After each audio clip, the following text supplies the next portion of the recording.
Hey, Shelly. Hi. You here to ask me some good questions? Oh yeah, I got the hard ones. No. Good. CJ said that you are good at moderating his. Yeah, it's yeah, with such an open format, it does help to have like some questions set aside to. Yeah. You know what time it is? It's 11:01. Oh, I was looking at the big clock right behind you. So that's Oh. why. It's 11:01. All right. So I don't really know. I mean, are we supposed to, I guess, just jump into it? I don't know if we want to wait a little bit longer for some people to hop on here. Give them a minute or two. Yeah, Is it that's kind of what we did is it before. being live streamed on Facebook as well? So like not everybody's necessarily in the Zoom meeting. I don't think so. I think it's all in the Zoom. But Oh, last time it did take a little while for people to get on, and then also just people kind of come and go throughout the whole thing. sure. Okay. All right. Let's see. It's like most people are muted. So if anybody's trying to talk, just know that everybody's muted except for Shelly and maybe Melissa.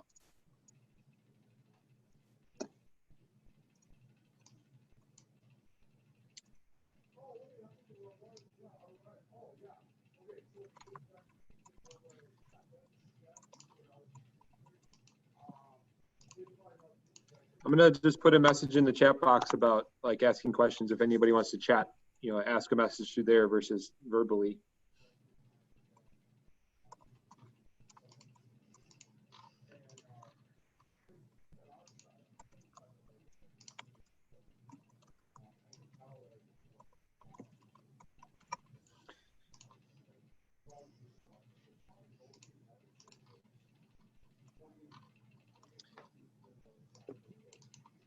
Can you see my screen or no? No? Never mind, I got it now. All right, so I guess I'll get started here. I mean, who's ever here, good, you're on time. If people are late, then they'll just miss the beginning of the message. So it's 11:03. I was going to share a little bit of my background, my story of getting into real estate. So some of you maybe have already heard this, so I apologize in advance. Others have not, I'm sure. So I've been selling real estate for exactly 10 years, I guess it'd be, maybe 11. I got into it in 2009. Yeah, it'd be 11 years. April of 09 is when I started. Going back before that, the reason I got into real estate was, I'm going to share my screen here actually, and you can see.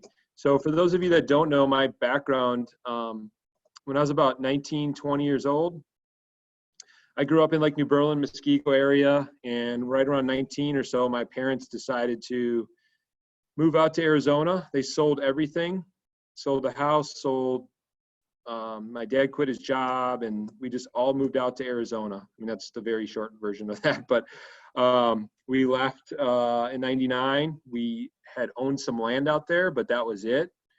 And my mom always had this dream of building this dude ranch out there and owning and operating a dude ranch as a family. So they asked us to join us. We agreed to do that. My sister and I, my girlfriend at the time, who's now my wife, Jody, and my mom and dad, my grandma and grandpa, my uncle. We kind of did this as one big family. So can you see these pictures? Are these pictures scrolling through, Shelly? Okay. So this is the pictures of the ranch. We don't own it anymore. We had owned it for 10 years, had about 15,000, maybe more guests come through there through that course of time. And we built all these, let me get a good picture up here. Our driveway was 11 miles of dirt road. We had like 14 guest rooms and a pool. Trying to get some good pictures up here.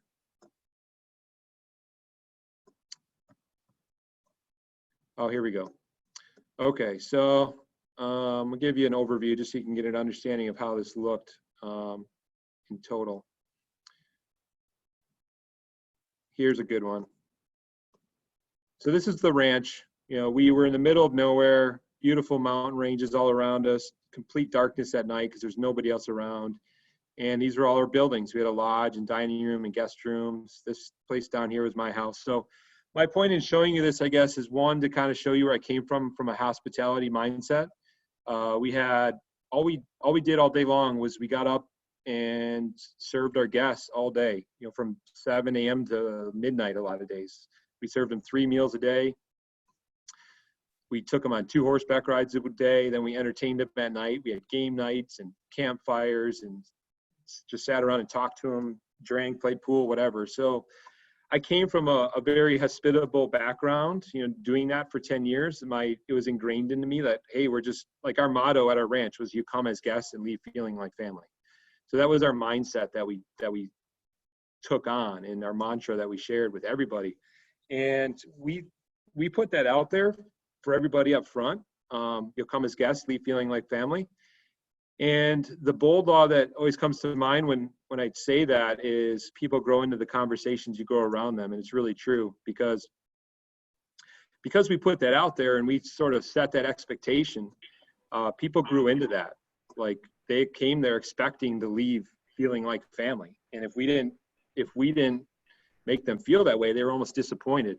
And the good thing is about that too, is it forced us to treat them that way and always have that mindset. So it's maybe something to keep in mind, in your real estate career too. Like if you put out a motto like that, it holds you accountable, but it also puts people in that frame of mind to be open to that and expect it in a good way. So anyway, I moved, we were out there for a while. In 2008, I moved back to Wisconsin, where I grew up. And my only job experience, I don't have a college degree, so other than an associate's degree from a WCTC in accounting. And in 2008, I didn't really have a lot to put on my resume other than working and living at this ranch and doing dishes and cleaning toilets and entertaining people and stuff. So I applied for a job at this Brookfield Suites Hotel, which many of you have driven past, I'm sure, on Moreland Road. So I was able to get that job. And even though I didn't honestly know a whole lot about hotels, I worked at our ranch, but we owned it. So we did whatever we want. It was nothing like a hotel. So I got that job, did that for about 6 months and hated it. I hated my boss. I hated the job. I quit in January of 2009. I had enough and I just decided to quit. So if you can remember, January of 2009 was a terrible time to be looking for another career. It was right as the economy completely tanked and nobody was hiring, and I had no real job experience and no resume, no college degree, no bachelor's degree that qualified for minimum positions, things like that. So, checking Craigslist, found an ad for real estate sales at the Shore West New Berlin office. And I always thought real estate was kind of cool. Our good friends, when we moved out to Arizona, were our realtors that we had met that helped us buy the land. They became our families, kind of good friends out there, and the only people we knew. So I had been exposed to real estate out there through them, and I actually took pictures for the one lady of her listing sometimes because I got into photography. So real estate was kind of on my radar, and I was like, well, if I'm going to try it, why not try it now? Make a go of it now. So I started in April of 2009 at that office and got into real estate sales after being unemployed for a couple months. We were broke, frankly. We had I shouldn't say broke, we maybe had $10 grand in the bank account or something. And I had bought this house in New Berlin while living in Arizona, basically sight unseen. I was one of these people that bought a house that shouldn't have bought a house. The bank's qualified to buy and I shouldn't have been qualified for, but they let me buy it. And I bought it a year before we moved back and rented it out to my brother-in-law and sister. So they lived there. And then when we came back, we moved right in and lived there for a little while. And when I got into real estate, didn't have any listings. So this house right here is on MLS. You can see I listed this in, August 21st, 2009. I forget, honestly, if that was my first listing or second listing, but one of the two. We had no money, again, 10 grand in the bank, and we were going to be, going broke soon. So we had to sell the house and move into an apartment. So this was the house. A couple people have bought and sold it since. see it's transferred hands a lot. But my point in saying that is like, we had to do what we needed to do when I first got into the business, which, some people are willing to do and some people aren't, but like, we literally had no money and had to move. We didn't have a choice. So then we moved into this apartment. So we rented this apartment for like, I don't know, $800 a month or something, because we had no money. I sold my like $10,000 car and bought a $1,500 car that had a loud muffler on it and was doing showings with that. And it was embarrassing, but whatever, it was what I needed to do at the time. And then a little bit later, maybe 9 to 12 months later, we ended up buying this duplex, which is always I love advising people to buy duplexes if they're okay and living in a duplex as their first house. It's a good opportunity to buy an investment property with 5% down or 3.5% down. So we did that for a while, and that really worked for us. And then that's when I started to do well in real estate, like in 2011, 12-ish, 10, 11, 12, after a year or two. My first year, I only sold, I think, like 3 houses. I think I have a pay stub from 2009. It was like $7,000 I made in my first like 7-8 months in real estate. So let me pause for a minute. I know I just talked a lot, and to see if you guys have any questions or comments on anything. If anyone wants to interject, CJ maybe? Anybody? Well, I love that you brought up just about how, like, when times are hard, that you did what you had to do in order for your family to survive. Because sometimes, I think we take for granted I remember like hearing, gosh, who is that? It's the guy who does career visioning. He teaches. Anyway, it's this couple. It's Rebecca and whatever. But they talked about how like they lost everything and then they had to do whatever it took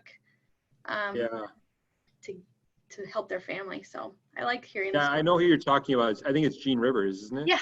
Yes, that's what I'm thinking of.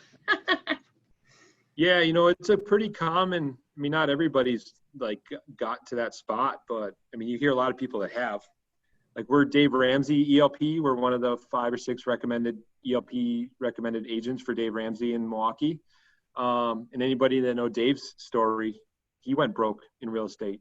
The reason why Dave is who he is now is because he went broke. And unless you go broke, you don't really maybe have that passion for not going broke again, or the knowledge around it. So yeah, I forgot that Gene Rivers did too. They were in desperate times. So a lot of times you see people up on stage, or, you assume people just had money, or it was easy, or their parents handed them off, a real estate business or whatever it is. Like, that's not always true. A lot of people really struggle to get to where they are, and you're just seeing the end result of it, not the initial time. So I know there's a lot of people on this call that are probably new to the business, I would think. And it's just a good reminder. I always like to remind people, like, it's not easy in the beginning. Maybe the last couple of years it's been easier because the market's been good, but it's not like you're just going to come in and sell 60 houses in your first year, or 20 houses even. It takes time to build it up. Any other questions?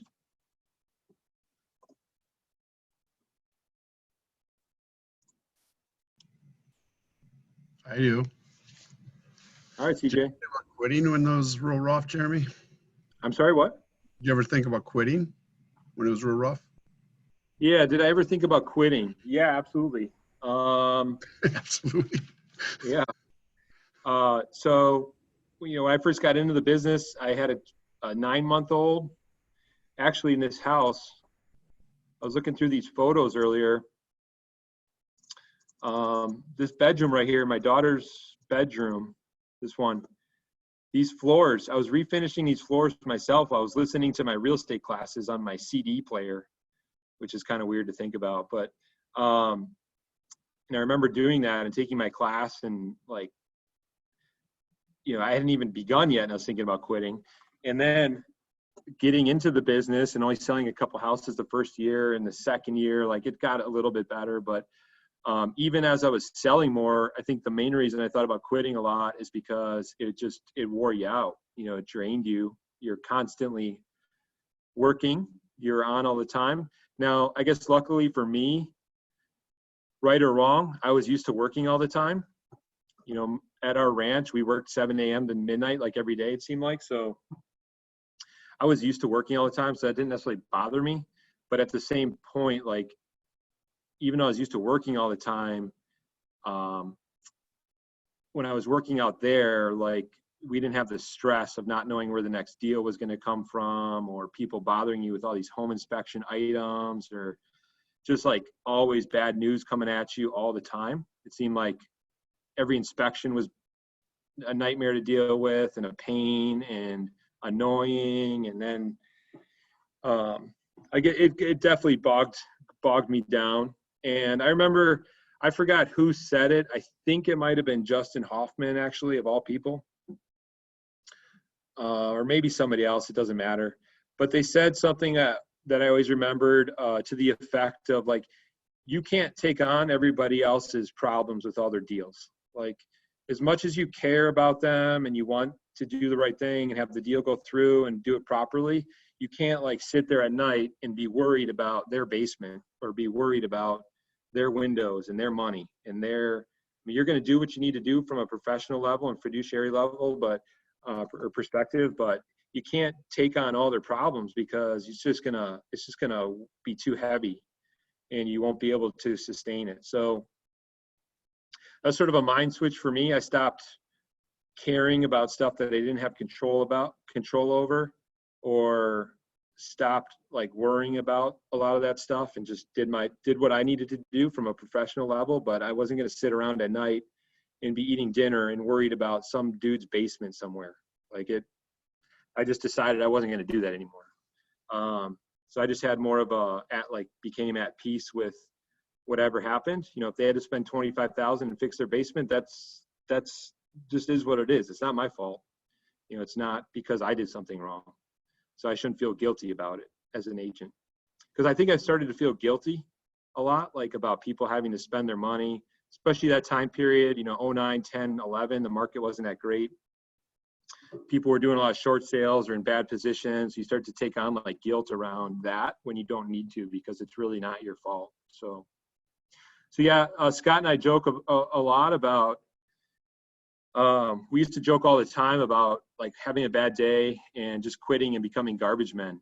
Like, Scott would say that a lot. I think I might have picked a different career, but, like, the theme, or the concept behind that was, like, we just wanted to go and work from 7 to 3:30 and not have anybody call us afterwards or bother us, or, like, you get your paycheck and you're done. Not all day, every day, emails, calls, texts, all this stuff that we deal with. So yeah, the short answer is, yeah, I thought about quitting a lot. And that was the long answer.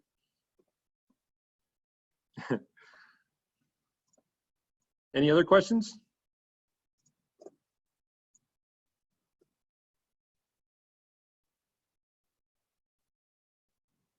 No?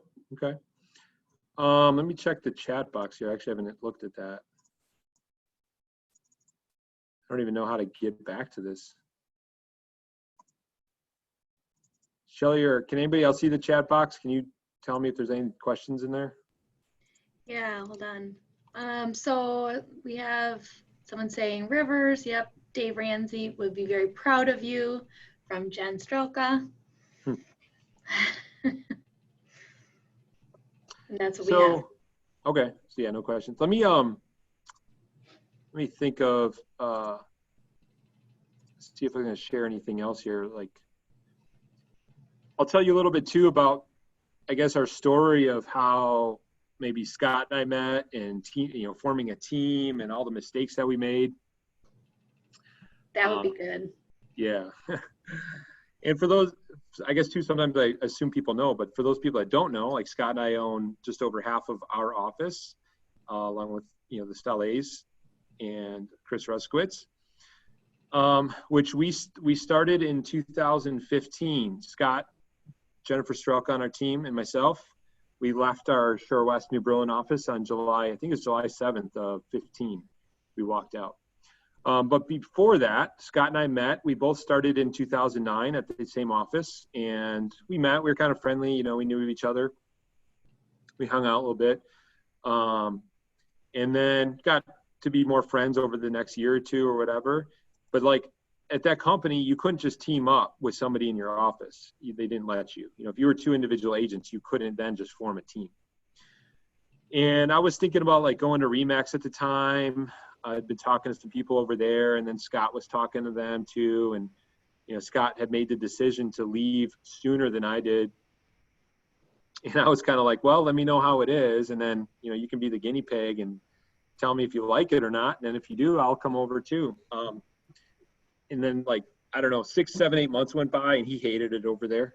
The office was really boring and he just didn't like the culture dynamic and everything. So let's just guess and say he left in March or something. And then by like September-ish, October-ish of 2012, we started talking like really seriously about teaming up and him coming back to Shore West where I was still and teaming up. And because he had left, if he came back, then we could form a team. We had more like leverage or more of a convincing argument with our manager at the time. So like December of 2012, Scott and I basically made it official and teamed up. And that's when we were what we called the New Berlin real estate team. So our whole concept was that we were going to specialize in an area, in a city. That way, you know, we didn't have to go to a listing appointment in Brown Deer and a showing in Cudahy and then to Waukesha or whatever. Like we had small children. We had this like, this idea and this like utopian concept of, hey, we're only going to work in New Berlin. That way, anytime we have an appointment, we only have to probably drive like 10 minutes at the most, maybe 15 or something. Because we both lived in New Berlin, our office was there, and it was going to be a beautiful thing.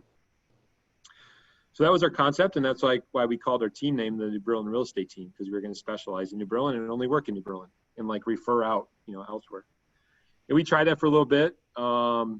You know, it was obviously our natural area of focus, but in reality, like we weren't just going to name our team that and then have people just flock to us. Like it just didn't work that way. So we had a lot of sales in New Berlin, and we still have the most sales in New Berlin since 2010 than anybody. But at the same time, it wasn't enough to like pay the bills. And in reality, we got listings in Waukesha and Cudahy and Brown Deer, of course, and, you know, all over. And we just kind of still stuck with it for a couple of years. We were New Berlin real estate team for a couple of years.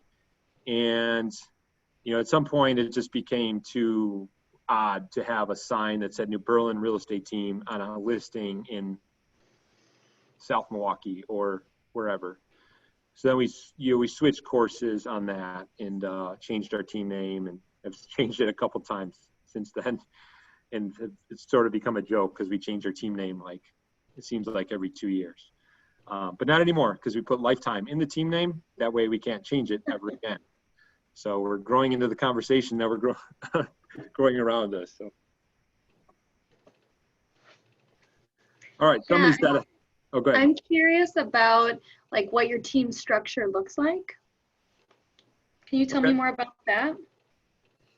Yeah, for sure. So I'll go through kind of like a course of like a progression in that. So when we left, it was just myself, Scott, and Jennifer Strelka is obviously still with us. So that was the like formation of our team. I guess you'd say it was Scott and I. Actually, I'm sorry. Let me backtrack a little bit on that. In 2012, Scott and I, it was just Scott and I. Our concept was going to be, hey, we're 50-50 partners. We're just going to share in expenses, but keep like the revenue basically are separate. Like we'll still have all of our own sales, but we'll just basically share the cost of an admin. Because obviously partnerships for people that are not husband-wife teams is difficult. It's not common. It can work. You know, Scott and I have made it work, I think, very well over the years, but it's not normal to do that. It's kind of, any partnership is sort of set up to fail in given enough time and, you know, things going wrong. So we were just going to share the cost of an assistant, which sort of worked. And a learning experience around that was we didn't know anything about hiring or hiring assistants. We hired the first person we interviewed, and it was just like the person that sounded the best. She showed up on time, she sounded okay, and we hired her. And she sort of filled the position, and it made us feel good that we had an assistant. But I mean, as we know now, like if you need to get the person that's good, you probably need to interview 50 or 100 people, or at least go through 50 or 100 resumes and then narrow it down and then hire from there through career visioning. But so a big mistake we made was just hiring the first person that we met. Sorry, the light's timed out here. I'm in the training room, which is like my new office in the quarantine, because nobody's ever up here and I don't have to work from home. So yeah, then we had Jennifer Strelka to our team, who is Scott's wife's cousin. So she got into the business and proved herself and kind of forced her way on our team in a good way. And then became Scott, Jennifer, myself, and our assistants. And then we just grew from there. We started adding, Mark Dorlack came into our life, one of Scott's past students that he taught, and got into real estate. And again, joined as an individual agent, but sort of pushed his way onto our team and proved himself, and eventually became official on our team. So now we're up to, we have 4 buyer agents on our team. We have Jennifer, Mark, Tanya, and Chelsea. And we have 2 listing specialists. So myself, I still handle listings, and Jackie Voigt is on our team. She's a listing specialist as well. And then we have, we just added Kyle Risto, who is our showing partner. So he helps the buyer agents on our team with showings as they need support on when they get too busy or just want to leverage. And then we have Lindy Burton on our team, who's our ISA. She handles all of our incoming leads, whether it's a sign call, Zillow lead, Realtor.com lead, Dave Ramsey lead. We're at all these different various sources that we have out there. So any incoming call is funneled through Lindy, and then she's responsible for taking that call, nurturing it, and then connecting that lead with an agent on our team. And then we have some admin. We have Katie Pacheco, who's our executive assistant for a team. We have Renee Ryan, who's our transaction coordinator. So Renee is a blessing. She was our office manager at our prior office and trained Scott and I, actually. And when we came over, we obviously are good friends with her now, and her husband, Joe, and she's our transaction coordinator. So the second I get an accepted offer on a listing, Renee takes over that file, contract to close, almost exclusively.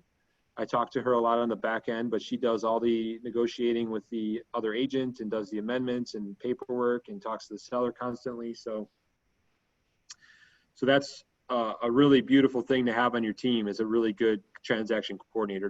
That'll change your life for sure. And we also have Katie Goldstein, who's our director of operations on our team. And she's our implementer and somebody that Scott and I can lean on to help implement things and help keep us on track and keep us on task while still like constantly driving things with the team as well. And I think that's it. Okay, so we have a couple things from the chat box. All right, cool.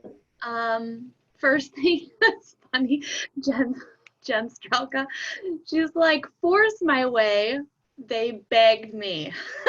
Oh, right, yeah. So I thought that would give you guys a good laugh, because I begged her to like show my buyers and my leads houses, but so the way, it's a good learning experience, or maybe example of, if you think of, or if you haven't seen it yet, check out that talent versus non-talent graphic and the way people like either push you or pull you. So, Jennifer was kind of I would say, in a good way, like that pesky little sister that was always bugging you, like, hey, when can you take me to do this? Or when can you do this? When can we do this? Can I do this? So like, she was like coming at us, asking for leads, asking to help, asking to do this, asking to do that, which was a good thing. We needed that. And I'm not the type of person that naturally asks for help. So, Jennifer, basically all she did in the beginning was like take on our Zillow leads, and she started converting them. And then she started showing our our regular clients' properties and then, doing a good job. So like she just kept at it. It's not like we went to her and was like, hey, we want to add you to our team.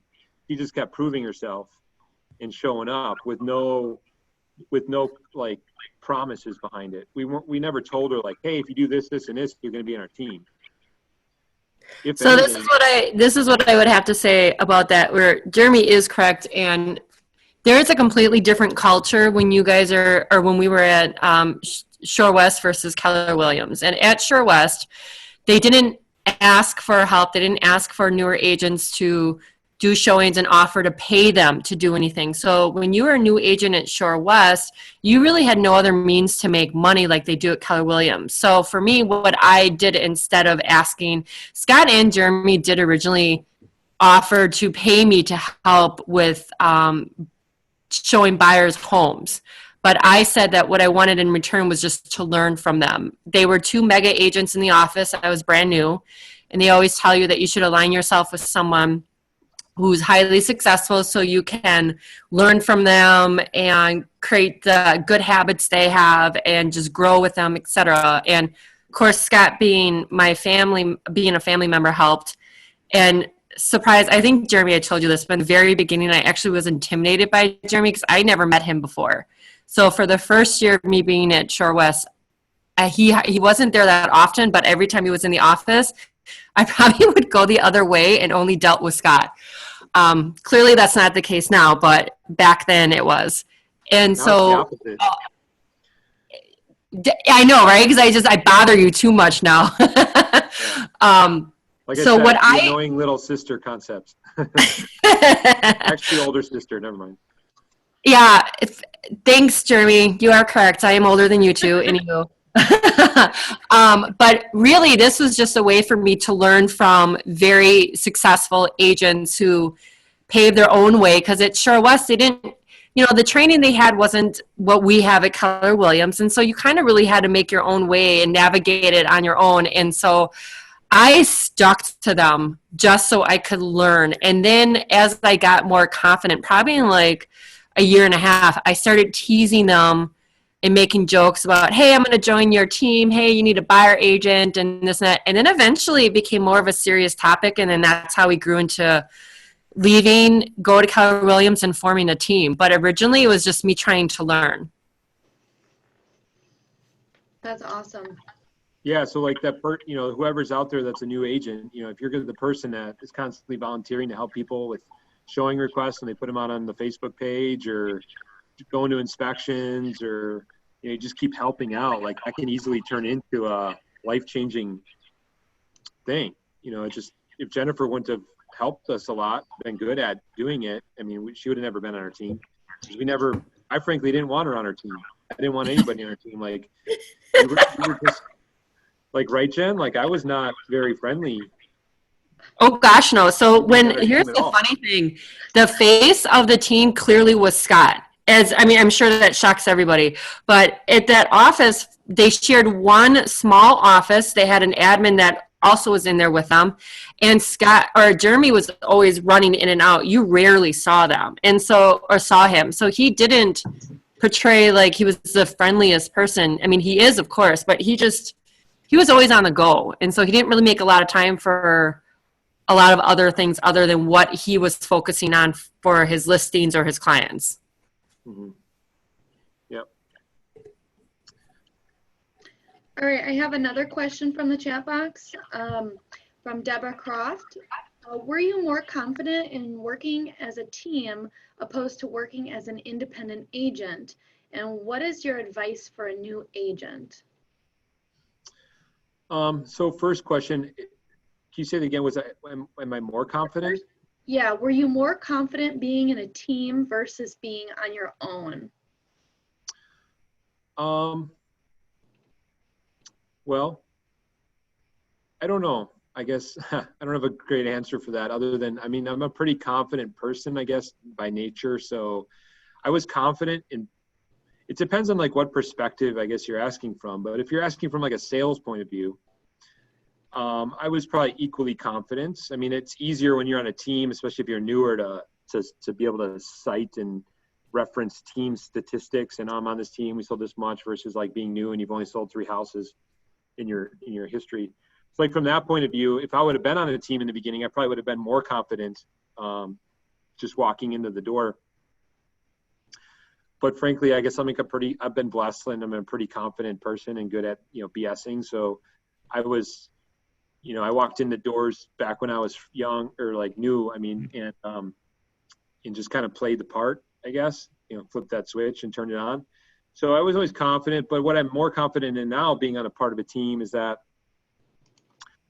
from a life point of view, I'm more confident in like a sustaining like life balance and happiness and being able to not feel like bogged down all the time. So I'm more confident in like my future when it comes from that point of view, and knowing this is more of like a sustainable career versus just something I'm trying to do for a little bit or trying to make work. So from a future perspective, I'm more confident. Yeah. And what was the second part of that question? The second part is what would be your advice for a new agent? And I believe that they're kind of getting at joining a team versus being independent is what I see. My advice is that I would say there's pluses and minuses to both. And I was approached to join some teams in the beginning of my career, and I'm very glad that I did not. I was, I guess, confident enough that I knew if I was going to be successful in it, and if I wasn't going to be, that I could always join a team later, and if I needed more like help or coaching or leads or guidance or structure or whatever, that I could use that option to join a team in the future if I wanted to, but I really wanted to make a go of it individually.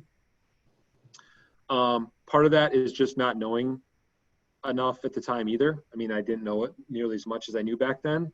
It's just kind of like naturally what I wanted to do. I also just knew I could probably make more money as an individual. Gary Keller has said it. This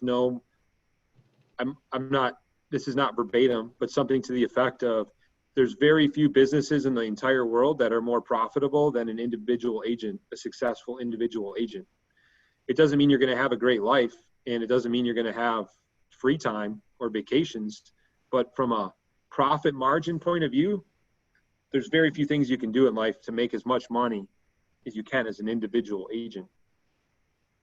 But there's a reason why we have teams. Obviously, it's because we want to have a life and we want to have, help and do things smarter and easier and not work to the bone every day. So I would say if you're really struggling with generating your own leads and you need structure, I'm also a type of person that's like very self-motivated and self-sustaining. So I was like, okay in my own, but not everybody's that way. It comes down to your natural personality and your natural like self-control. So like if you need that structure and you need somebody to guide you and help you and give you some leads, then a team is an awesome option.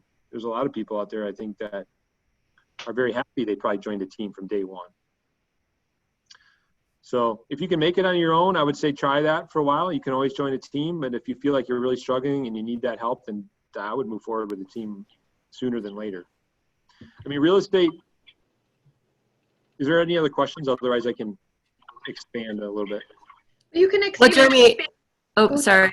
I was just going to say Deborah said thank you. So Deborah said thank you. So okay. I just wanted to comment off of your very last comment too.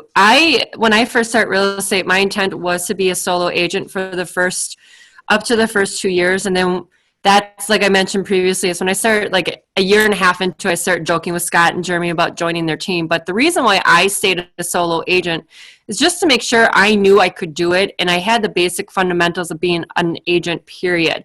So in case anything were to happen in the future, me being on the team, if I had to go back to being a solo agent, I would know the good and bad about it and what it took to become one. So I started off as solo and then made my way to the team. Mm-hmm.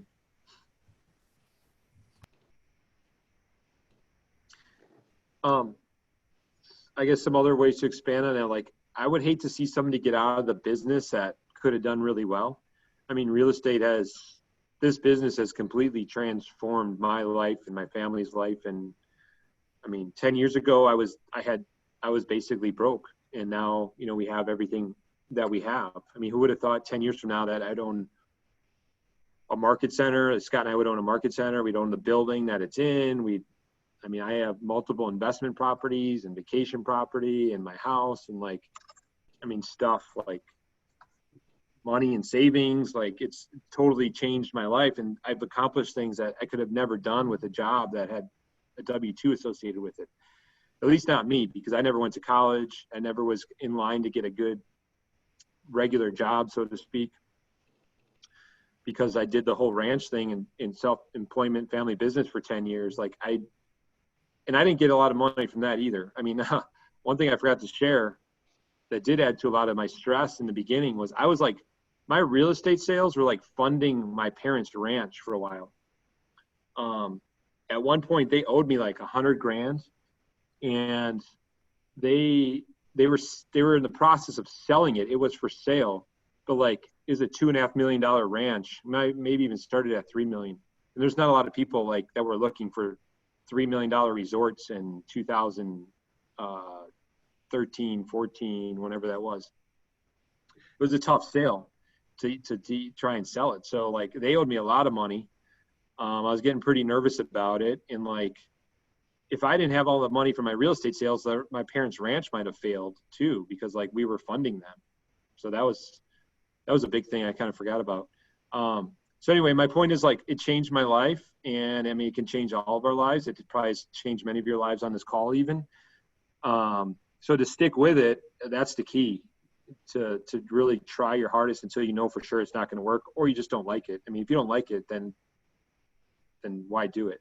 But if you like it and you just want to be more successful at it, then maybe joining a team or doing whatever you need to do to make it work and stick with it is key in my mind. Awesome. I had another question.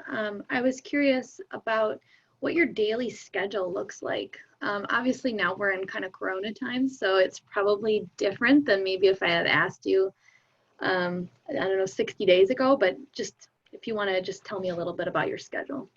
Who asked that question? That was me. Oh, dang. All right. I was thinking Scott might have chimed in. Oh. Well, I am not if anybody comes around the office here and sees the whiteboard outside my office, or knows me, like, I am not a time blocker. I'm not one of these people that does all that stuff by the book. I'm probably better at it than I give myself credit for. And I do definitely am very good at putting things on my calendar and following my calendar. But I'm a lot more willy-nilly than, a lot of books and self-improvement advice people would want you to be. But I'm also still in sales too. Like, I'm not, anybody that's still in sales, like, things change all the time. So you need to be flexible. And I probably schedule out about 30%, which, I mean, it's kind of what they say to do anyway. It's not like you're not supposed to be scheduling out 100% of your schedule anyway. But I am very prone to having, let's say I have lead gen time on my calendar. I'm very prone to having something get in the way of that. I readily admit that. I have nothing to hide around any of that stuff. So my schedule changes day to day. I don't necessarily I'm not a miracle morning person. I'm not I don't have some like great story behind my schedule, honestly. That's fine. I kind of do what I do, like, depending on what's going on. So for those of you that are out there and are the similar way, like, I guess my advice is like, don't be, I'm not ashamed of that.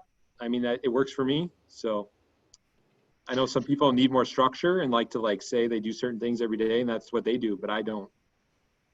Well, and that's interesting because I did read something about like different personality types, and some people like with all this Corona, like, we feel the need to, we need to have a schedule and this is going to happen. And like that, because that's what makes that kind of person feel better. But then the people that are like, that's not their personality. And so that actually makes them feel worse. So It's just, everybody's different. So. Yeah. And I mean, I could probably do better, I guess, technically, if I had a strict schedule that I followed every day.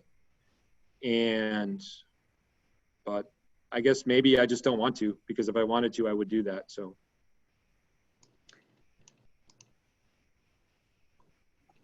All right. And then, so I don't have anything in the chat box, but I can keep going with more questions unless you want to cover anything else. Fire away. So I'm just curious, like how your life has changed with Corona. Like, are you, like, what are you doing pivoting on a personal level? Well, one thing we're doing is a good example and kind of piggybacks onto that schedule discussion. So one thing our team enacted in the last, I think this is our second full week of it, is every morning we're getting on Google Hangout together and calling all of our database and doing care calls to them and just checking in. So that's not something we did before as a team. You know, a lot of teams have morning huddles or rah-rah sessions or check-ins or whatever you want to call it. We don't do that. Our team is very loose when it comes to a lot of that stuff. So moving forward, starting a couple Mondays ago, we're like, okay, our coach, helped us to decide that, hey, you guys need to step it up and you need to start calling people as a team. So what we did on our team is the team members are required to do it 3 days a week. Scott, myself, and Katie are doing it we're doing it every day, 9:30 to 10:30. So we're doing the morning huddle every day at 9. I've been on that. And then doing the calling for 1 hour, 9:30 to 10:30 as a team. And so that's something we've done different in the midst of coronavirus popping up. And the other way it's changed is just like from a listing agent point of view. I mean, the headache around showings and having a hot listing and a lot of people wanting to see it and having it restricted and just the dynamic and the shuffling of all that has been different. Those probably the two biggest things, I guess.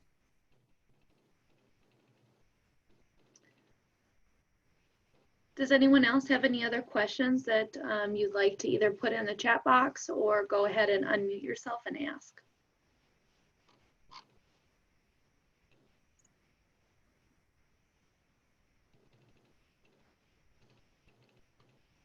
CJ, no more other questions? If it wasn't a garbage man that you became, what else would you be doing right now? It's a good question. No, it's not. It's a fun one. It's how creative are you?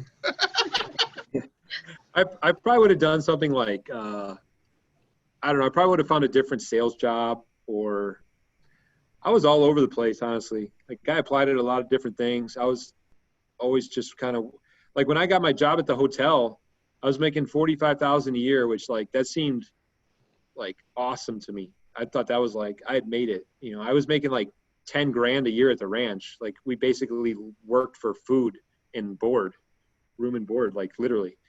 It's like I wasn't used to having a lot of money, I guess. I always grew up like my family had money and decent stuff, but like I personally never had a lot. So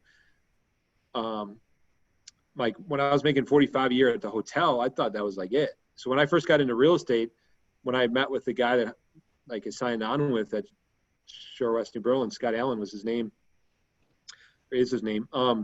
My only goal to him was to like, I just want to make 50 grand or like something, like sell 2 houses a month and make 50,000, support my family. Like, that'll be it. That's what I need. That's as far as like my vision allowed me to think and see. I had no idea that you could make, hundreds of thousands a year. It wasn't even like something I even contemplated or knew was possible. And then quickly learned that it was. So what job would I have? I'd probably be in construction or cutting grass or sales. Who knows? I don't know. If I could do anything, I'd probably be like I always kind of wanted to be like a radio host or something like that, but that was never going to happen. So I don't want to say that as my answer. And also too, I probably would have started a company. I would have started some random company. when I was in high school, when I was 17, I don't know if you guys remember this guy on TV. His name was Don something. He had all these infomercials about like selling ads in these like ads in the back of magazines and stuff and newspapers and stuff. And I bought that. And my parents were on vacation one time. I remember this, of like February of probably 1996 or something. They went on vacation and they came home, and I had an envelope full of checks. And what I had done was I had gone out to all the businesses in Muskego and told them I had a school project, and I was selling advertisements on placemats. And I had like different spot, the placemat all mapped out, $200 here, $250 for this size. The big one was like $500 or whatever. And I convinced a couple of restaurants to put the placemats in their restaurant. And then I went to the local businesses and sold the ads to them and told them it was a school project. And I had all these checks, but I was 17 and I forget, like I couldn't cash them, or I needed my parents to like sign off on it or whatever. So they came home from vacation. I had like $2,000 worth of these checks in this envelope. And so like I would have done something. I would have figured something out to like do a business like that. I love that. Entrepreneur at heart. Yeah. I mean, that's kind of how our family is, like with my mom and wanting to start their ranch and just doing things. And so, yeah, I always sort of had an entrepreneurial, I guess, spirit behind me, or mindset. All right, that was a good question. All right, I guess to end it, is there any piece of advice or something that you'd want to offer to the people on this call of what you've learned over the years? Sure. Yeah. I mean, a couple things is, one, I alluded to it earlier, like to stick with it. I mean, if this is something you like and enjoy and just maybe struggling, that just to stick with it and do better. I mean, like I said, my first year, I only sold, I think I made 7,000. The next year, here, let me show you. I have a spreadsheet from all my sales. Can you see this or no? Not right now. It's Okay. Well, I'll just tell you verbally. Because I Did think Scott make the spreadsheet? No. I've been pretty big into spreadsheets myself. He gets all the credit now, but I won a spreadsheet competition in high school one time. Well, whatever. So like in 2010, looks like I sold like 30 houses, but this is remember too, in the midst of like, you could get that $8,000 home buyer tax credit thing. So that helped. It's kind of sparked things. So I sold like, let's say 6 houses or 3 houses in the first year, and then it ramped up. I mean, it did pretty well the second year. I sold 30. Then the next year I went to 47. And then in 2012, I doubled that. I went to like 90 some. And granted, I was on my own. I had no assistant, no buyer agent, no nothing. I mean, I was just like hustling it on my own. And that's, I started to get burned out. But so I'm glad I stuck with it. I mean, I could have easily, after the first year, made $7,000 and quit. I could have been like, well, this isn't going to work. But, I guess I believed in myself and had enough like in the pipeline, I guess, to keep going. So don't quit as long as it's something you like to do or feel like it's something you'd want to do, as long as you're successful. So just, you either got to learn more or be on a team or do a better job at what you need to do, which we all know what we need to do. And then the other piece of advice is maybe just to be like really friendly with co-brokes and clients. I mean, I know that kind of goes without saying, but I've dealt with a lot of agents over the years that are like, they take themselves way too seriously. I think they think they're, God's gift to house selling. And like, you should be honored just to be talking to them or whatever about their listing. That's so awesome. So I was always like I always felt like I was just really nice to co-brokes and understanding and trying to like just be fair and reasonable and not trying to be like, oh, well, my clients, want this, or like just high horse stuff. So that's the other thing. And then don't forget to ask for referrals. I mean, it's not something I was good at that I would give you advice for. I was terrible at that. I still am terrible at that, honestly. Like, I'm not good at asking my current clients for referrals. I mean, I just kind of always thought like, oh, well, if they like me, they'll refer people to me, but that's not always true. Some people will, the people that are thoughtful and will think of you, but a lot of people don't unless you ask them or constantly plant that in their mind. So you really got to be better at that, or good at that, and being purposeful about asking your current clients and family and stuff for referrals, because I just kind of always assumed it would happen and then started to realize it didn't always happen.